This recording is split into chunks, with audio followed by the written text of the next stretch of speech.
Healthy, balik lagi dengan saya Firda Asmi di Take a Break Podcast by RSKD Balikpapan. Nah, sekarang ini di Take a Break, kita kan memasuki bulan Februari nih. Nah, tanggal 15 nih bertepatan dengan Hari Kanker Anak Sedunia. Nah, oleh karena itu, kita bakal bahas nih gimana sih sisi keperawatan dan penanganan pengobatan bagi anak-anak yang sudah menjalani layanan kemoterapi anak. Kebetulan nih kita kedatangan dua narasumber sekaligus dari unit hemato-onkologi anak. Dari bidang keperawatan ada Mbak Tini dan juga ada dari bagian farmasi yaitu Mas Fendi. Mungkin boleh diperkenalkan dulu Mbak Tini dan Mas Fendi. Silakan Mbak Tini. Terima kasih. Halo, perkenalkan nama saya Tini. Saya perawat di ruang rawat inap hematologi onkologi anak sejak tahun 2019 sampai dengan sekarang. Ya, terima kasih. Selamat pagi teman-teman semua. Perkenalkan saya apoteker Pendika Dwi Yuda. Kebetulan kalau di hemato-onkologi saya di bagian farmasinya, jadi berbarengan kolaborasi sama Mbak Tini untuk pengobatan. Oke, nah Sobat Healthy, sekarang kita langsung aja ya tanya mungkin dari sisi keperawatan dulu ya Mbak ya. Iya, Mbak. Nah, Mbak Tini, kira-kira apa aja sih tindakan khusus yang perlu dilakukan orang tua setelah anak-anak itu pulang menjalani kemoterapi? Baik, ada beberapa tindakan khusus yang harus diperhatikan orang tua terhadap anaknya setelah menjalani kemoterapi. Yang pertama yaitu tentang pemenuhan nutrisi yang baik. Jadi nutrisi yang baik dengan makan makanan yang bergizi dan seimbang sangat dibutuhkan untuk anak yang menjalani kemoterapi. Karena apa? Anak yang kemoterapi itu membutuhkan energi yang lebih, dan selain itu juga makanan ini menjadi modal utama anak-anak yang kemo nanti akan berpengaruh terhadap hasil lab dan kelangsungan untuk kemoterapi. Nanti jika ada anak yang mungkin tidak mau makan atau makannya yang tidak adekuat, nanti hasil labnya juga akan berpengaruh. Mungkin nanti kalau seumpamanya kita tanya kepada orang tua gitu, Bapak, Ibu bagaimana, apakah selama menjalani proses kemoterapi anaknya mau makan, mau dok, mau sus gitu. Nanti kalau memang mau, ya seberapa dia makan, katanya banyak. Nah nanti begitu akan dilakukan pemeriksaan lab, itu nanti akan ketahuan ini benar-benar anaknya benar-benar mau makan atau hanya memang makan sedikit. Nah itu akan nanti berakibat ke hasil lab. Terus yang kedua yaitu tentang kebersihan lingkungan. Kebersihan lingkungan ini kita fokuskan ke tempat tidur pasien di rumah ya. Jadi diharapkan untuk tempat tidur di rumah itu lantainya dipel dengan antiseptik, ganti spraynya minimal 3 hari sekali. Yang ketiga yaitu personal hygiene dari pasien itu sendiri, yaitu mandi 2 kali sehari pagi dan sore, terus memakai sabun baby. Kita tidak sarankan untuk memakai sabun antiseptik. Terus keramas juga pakai sampo baby, dan habis mandi usahakan kulit selalu dalam keadaan lembab dengan memakai baby lotion. Itu yang ketiga. Yang keempat yaitu dengan kontrol infeksi. Kontrol infeksi di sini jika nanti di dalam anggota keluarga itu ada yang menderita atau mengeluh batuk, pilek ataupun diare, diusahakan jangan satu kamar. Jadi kamarnya harus terpisah dengan anak yang menjalani kemoterapi. Kalau ada yang batuk atau pilek, usahakan memakai masker. Terus yang kelima yaitu dengan kendalikan emosi dan stres. Karena apa? Pada prinsipnya hati yang gembira itu adalah obat. Mungkin itu yang bisa saya kasih saran untuk tindakan khusus apa bagi orang tua jika anaknya selama di rumah yang menjalani kemoterapi. Oke, masih dengan Mbak Tini ya Mbak. Ini pertanyaan kedua nih, gimana orang tua memantau kondisi kesehatan anak setelah menjalankan kemoterapi di rumah? Dan sekiranya misalnya nih ada efek samping obat atau secara keseluruhan nih, kapan kira-kira sebaiknya orang tua ini mencari bantuan medis jika diperlukan? Jadi kemoterapi itu pasti mempunyai efek samping ya, mau itu obat oral atau obat lewat infus itu mempunyai efek samping. Efek sampingnya antara lain yaitu muntah, mual, diare, demam, bahkan ada yang sampai kejang. Ya. Jika nanti seumpamanya di rumah itu ayah dan ibu itu mengalami demam lebih dari 39 derajat Celcius, mual muntah yang berlebihan, diare atau buang air besar lebih dari 3 kali, terus terjadi perdarahan aktif, penurunan kesadaran, segera bawa ke rumah sakit atau ke fasilitas kesehatan terdekat. Itu ya. Nanti biasanya kita juga akan edukasi kepada orang tua pasien setelah nanti pasien boleh dinyatakan pulang sama dokter. Biasanya nanti kami tim HOA akan memberikan edukasi seperti apa nanti perawatan di rumah dan kewaspadaan yang harus segera dibawa ke rumah sakit itu yang seperti apa untuk anak-anak yang menjalani kemoterapi. Oke. Sekarang ini kita gantian ya. Kita akan tanya dari sisi pengobatan nih. Oke, Mas Fendi. Jadi kira-kira nih apa aja langkah-langkah khusus ya Mas yang perlu diperhatikan saat orang tua tuh memberikan obat kepada anak dengan riwayat kemoterapi? Ya, terima kasih Mbak. Siapa tadi? Firza. Firza. Berkaitan dengan pengobatan, jadi pada dasarnya pemberian obat, kalau untuk edukasi kami ke pasien terutama yang menjalankan kemoterapi, sesungguhnya tidak ada perbedaan mungkin ya dengan obat-obat yang lain. Hanya saja memang kalau dari segi resiko itu yang mungkin pasti berbeda dengan obat-obat yang selain obat kemoterapi, entah itu obat panas, entah itu obat antibiotik seperti itu kan. Nah, karena yang kita pahami bahwa obat kemoterapi itu kan, kalau kita ya sebagai orang farmasi kan mengenalnya dengan istilah sitotoksik atau sitostatika. Kalau dari bahasa aja lah, sito itu kan sel ya. Kalau statik itu ya berarti menghambat pertumbuhan sel, atau sitotoksik jadi yang toksik sama sel. Jadi dia pada kondisi untuk yang sakit ya, obat kemoterapi itu ya dia untuk menghambat laju perkembangan sel-sel yang jahat tadi, yang menyebabkan pasien kanker seperti itu. Tapi di sisi lain dia juga bersifat non selektif, jadi juga menyerang sel-sel yang sehat.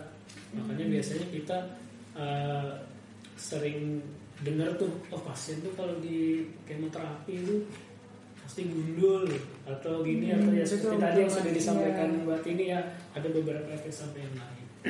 Nah, karena dia ada beberapa kondisi yang menyebabkan itu, terutama sekali kalau yang ada obat yang diminum di rumah itu memang ada penanganan khusus. Jadi biasanya kita edukasi beberapa pasien. Jadi ketika orang tuanya untuk memberikan obat untuk anaknya itu ya kita edukasi untuk selalu menggunakan handscoon atau sarung tangan. Yang kedua biasanya menggunakan masker juga, karena kita takut resiko yang dialami, karena kan orang tuanya ini sehat nih, alhamdulillah mungkin kan, sedangkan yang sedang mendapatkan pengobatan si anak. Jadi sebagai yang sehat ini juga harus menjaga dirinya, jangan sampai kemudian juga yang tadinya ini obat buat si sakit justru nanti juga berbahaya juga bagi yang sehat. Karena obat ini kan juga memberikan paparan juga ya, paparan yang mungkin berisiko bagi orang yang sehat seperti itu. Betul, oke.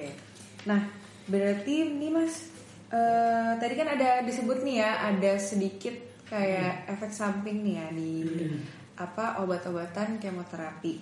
Kira-kira berarti kalau misalnya ada yang bilang, benar nggak sih Mas, obat kemoterapi itu dapat merusak sel tubuh yang normal dan juga mempengaruhi tumbuh kembang anak, itu gimana Mas? Ya, seperti yang sudah saya sampaikan tadi, jadi kalau di kita mengenalnya istilahnya sitostatika atau sitotoksik ya. Jadi kalau secara bahasa letterlet ya berarti obat yang statis yang menyebabkan terhambatnya pertumbuhan sel ya. Jadi kalau saya kurang tahu ya, kalau misalnya pasien-pasien kita yang di HOA itu Mbak ya, apakah ketika besarnya ada yang datang silaturahim ya. Jadi kita tahu perkembangannya kayak apa seperti itu. Mungkin tahunya sudah selesai kemoterapi ya sudah. Gitu. Tapi memang kalau untuk di studi yang saya baca itu memang ada kaitannya.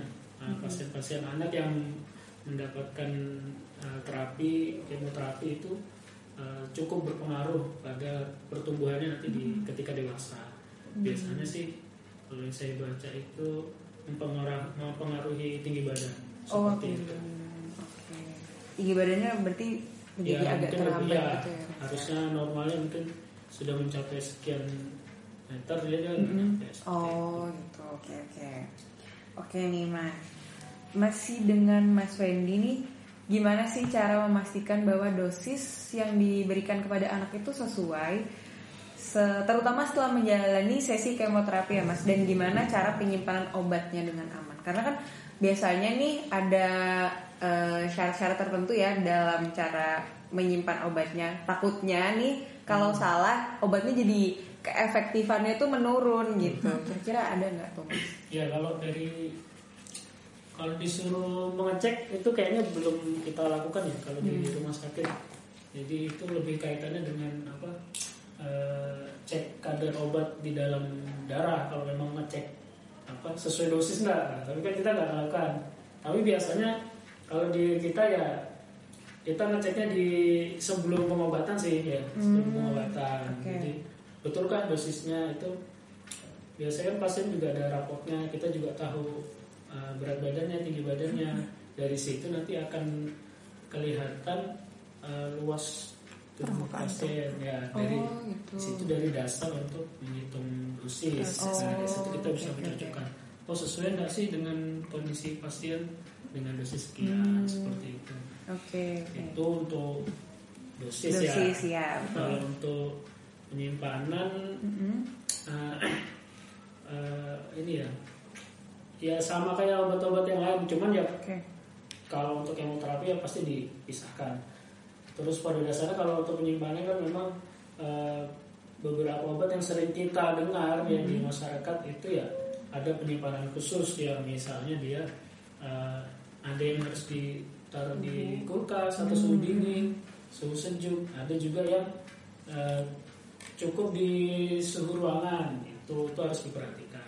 Terus yang kedua ada juga obat yang dia tidak bisa kena paparan matahari langsung. Itu biasanya kita edukasi mana-mana aja obat yang bisa terpengaruh ketika dia kena paparan sinar matahari. Jadi memang ya pada saat edukasi obat, menyerahkan obat kita juga sampaikan ini nanti disimpannya di sini ya Bu, atau Pak, seperti itu. Tempatnya yang sejuk atau apa terlindung dari sinar atau paparan sinar matahari seperti itu. Tapi kira-kira kalau misalnya salah penyimpanan itu ada penurunan keefektifan atau malah kayak menimbulkan resiko gitu nggak? Pasti. Makanya kemudian itu sangat mempengaruhi. Kalau di farmasi kita mengenalnya dengan istilah dagusibu ya, untuk obat ya. Jadi dapatkan, gunakan, simpan dan buang. Simpan termasuk yang sangat diperhatikan. Jadi memang harus berhati-hati untuk penyimpanan obat. Terus kemudian ada juga beberapa obat yang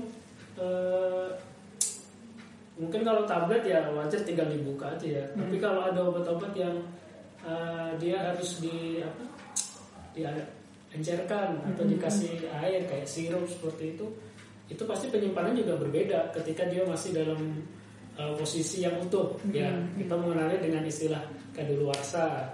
Tapi kalau obat yang kayak model sirup yang harus diencerkan atau diairkan itu namanya sih ya kadaluarsa juga, cuman kalau di kita nyebutnya BUD ya, beyond use date. Jadi ada masa di mana obat itu harus dibuang kalau sudah tidak digunakan lagi, dan waktunya pasti lebih dekat dari expired yang tertera.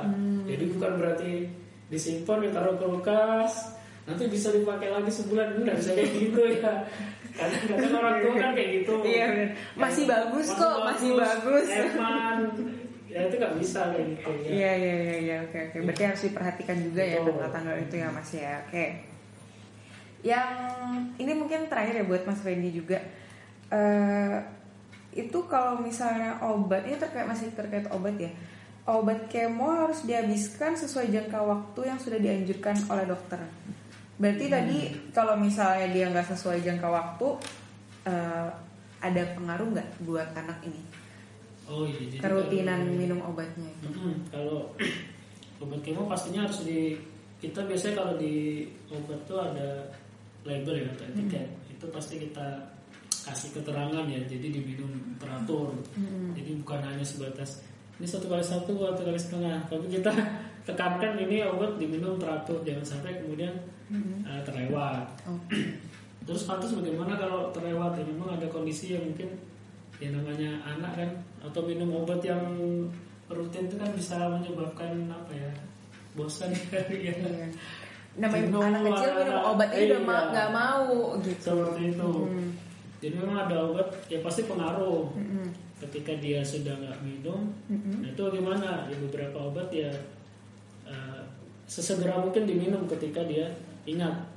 Tapi kalau kemudian waktu minumnya itu sudah mendekati, misalnya hari ini harusnya minum jam sekian, tapi ternyata ini kelewatnya hampir 24 jam nih yang sesuai jamnya. Ini sebisa mungkin kalau gini ya sudah di skip aja beberapa obat kemoterapi begitu. Lanjutkan dengan dosis yang ada. Karena takutnya justru ketika dia didobel nanti justru menimbulkan efek yang lain. Bisa jadi lebih overdosis seperti itu ya. Kayak gitu. Baik. Oke. Makasih juga Mas Fendi. Oke, kita kembali lagi ke Mbak Tini. Ini mungkin bisa nanti langsung bisa Mbak Tini, bisa juga kalau Mas Fendi mau nambahin ya Mas ya.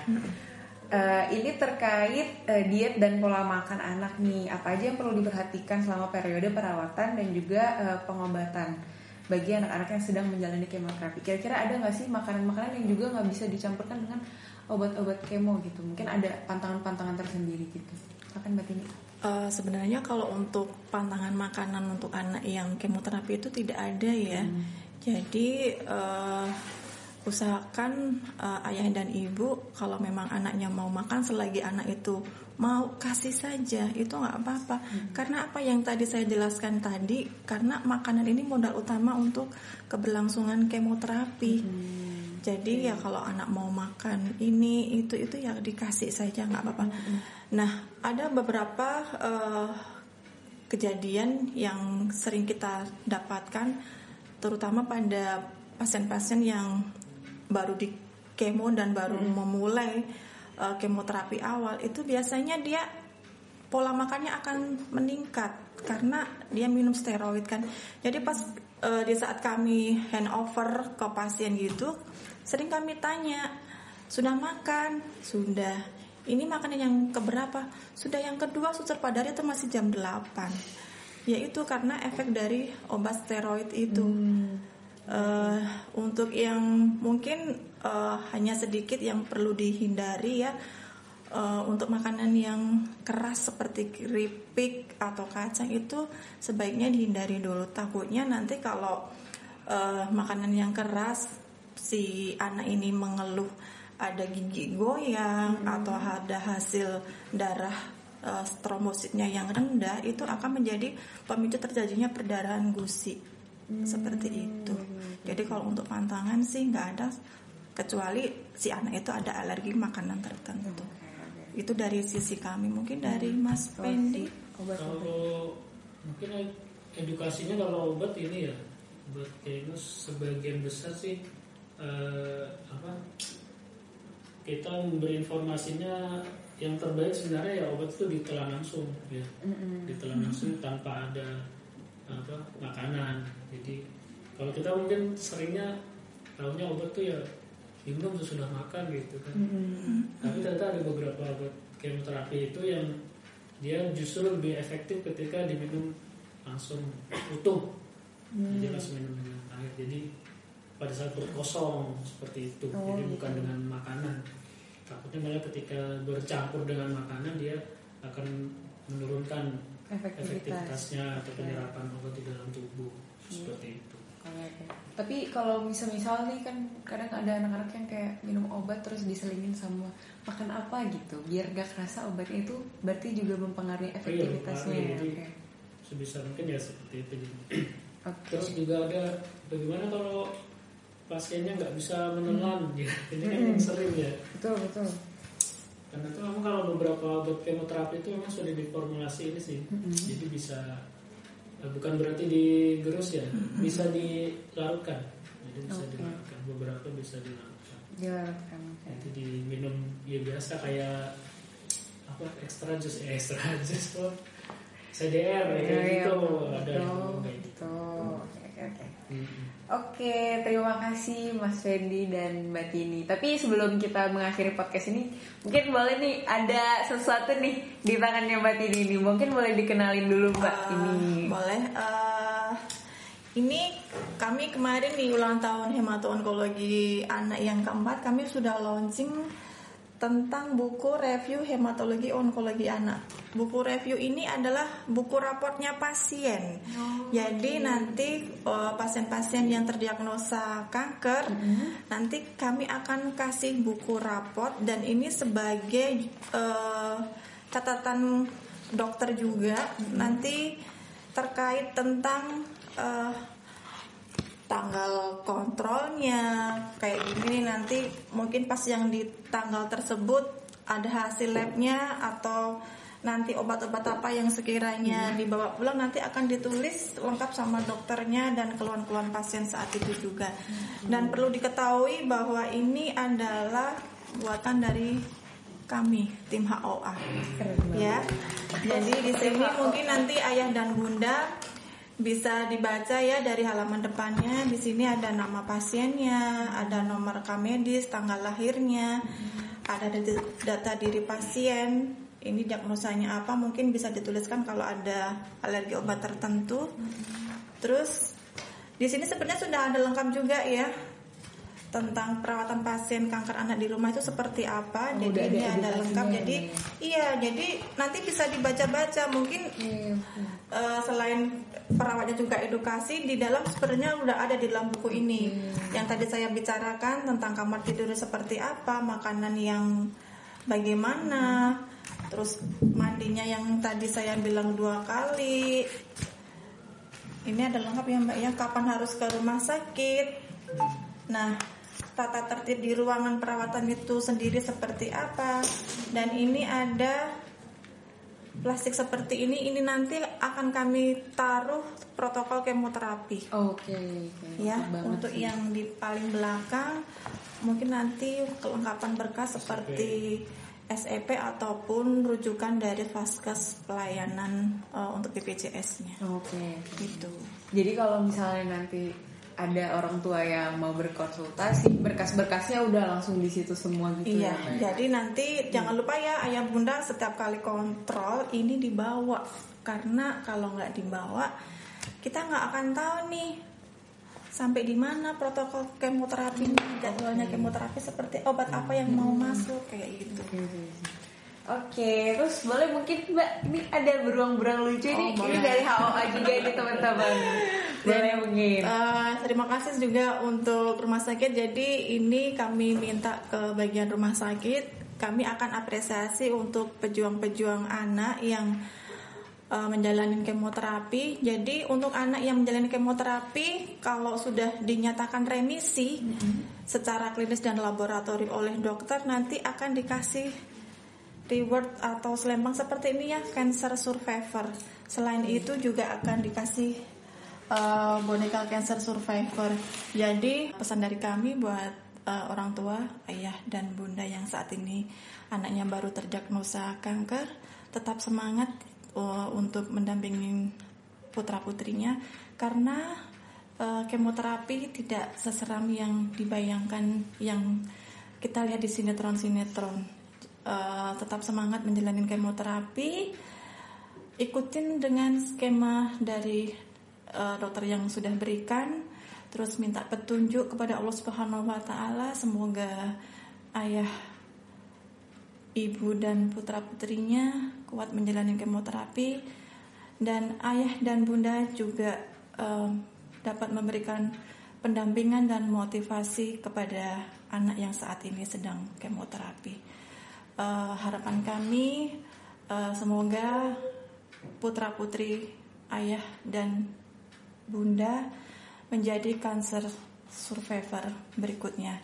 Dan sampai dengan saat ini kami sudah ada cancer survivor 44 orang. Mungkin nanti 45-nya salah satu dari putra-putri ayah dan bunda. Tetap semangat. Terima kasih. Oke, terima kasih motivasi Mbak Tini dan juga Mas Fendi. Terima kasih juga ilmu-ilmunya untuk Sobat Healthy, ayah dan ibu di rumah. Dan juga semoga kita bisa sama-sama bangkit dan juga berjuang ya. Kita bisa saling menyemangati khususnya untuk para survivor anak. Semoga mereka bisa tetap terus semangat dan juga berjuang melawan kanker. Semoga mereka menjadi salah satu cancer survivor selanjutnya. Oke, terima kasih sekali lagi Mbak Tini dan Mas Fendi. Oke, Sobat Healthy sekalian, jangan lupa untuk follow IG kami di RSUD Kandujoso dan juga subscribe YouTube channel kami di PKRS RSKD Balikpapan. Oke, cukup sekian dan terima kasih podcast kali ini. Senang sekali saya Firza Asmi bisa turut hadir di sini dan juga Mbak Tini, Mas Fendi. Terima kasih atas ilmu-ilmunya. Oke, sekian dan terima kasih. Bye bye.